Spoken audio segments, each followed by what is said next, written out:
కొంతమంది జేసుకోండి. ఇప్పుడు పీఆర్‌పీ చేయించుకున్నా కూడా అది ఎక్కువ కాలం ఏమి సర్వైవ్ అవ్వటానికి వీలు ఉండదు. సో, పీఆర్‌పీ అనేది ఎప్పుడో వచ్చింది. అది జస్ట్ కొద్ది రోజులు ఆ పెయిన్‌ని తగ్గించడానికి, లేకపోతే కొద్ది రోజులు సర్వైవ్ అవ్వడానికి చాలా తక్కువలో ఒకప్పుడు చేసేవారు. ఇప్పుడు పీఆర్‌పీ థెరపీ చాలా ఎక్కువ ప్రైస్ తీసుకొని ప్రతి ఒక్కరు కూడా క్లినిక్ స్టార్ట్ చేసేస్తున్నారు. ఇలాంటి విమర్శలొస్తున్నాయి. దీనికేమంటారు మీరు? ఇలాంటి విమర్శలు ఎక్కువ మంది రాలే. ఒకరో ఇద్దరో మీరు చూడండి కావాల్సి టీవీల్లోనూ, సోషల్ మీడియాలో ఒకరో ఇద్దరే. ఎందుకంటే వాళ్ళకి అభద్రతా భావం, వాళ్ళు తట్టుకోలేనితనము, ఏమైపోతుందో మన ప్రాక్టీస్ అన్న భయం. ఒకరో ఇద్దరు కాదు. మొత్తం కాదు. 1 ఆర్ 2 మెంబర్స్. సో, కానీ ఒక విషయం ఏంటంటే ఆ ఒకరో ఇద్దరో ఎప్పుడూ ఈ ట్రీట్మెంట్ చేయలే.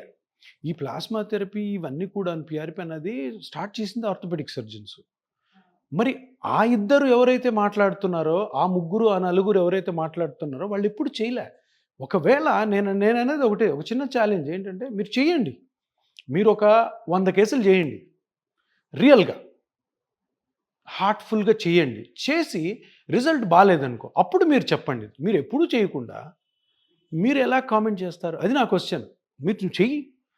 రియల్‌గానే 100 మందిలో ఒక్కరికి కూడా పెయిన్ రిలీఫ్ రాలేదు. అప్పుడు చెప్పు. నేను కూడా ఒప్పుకుంటా. నువ్వు చెయ్యకుండా దీని మీద విష ప్రచారం మంచిది కాదు. సో, పీఆర్‌పీ అన్నది ఎప్పుడో 40 సంవత్సరాలకే ప్రూవెన్.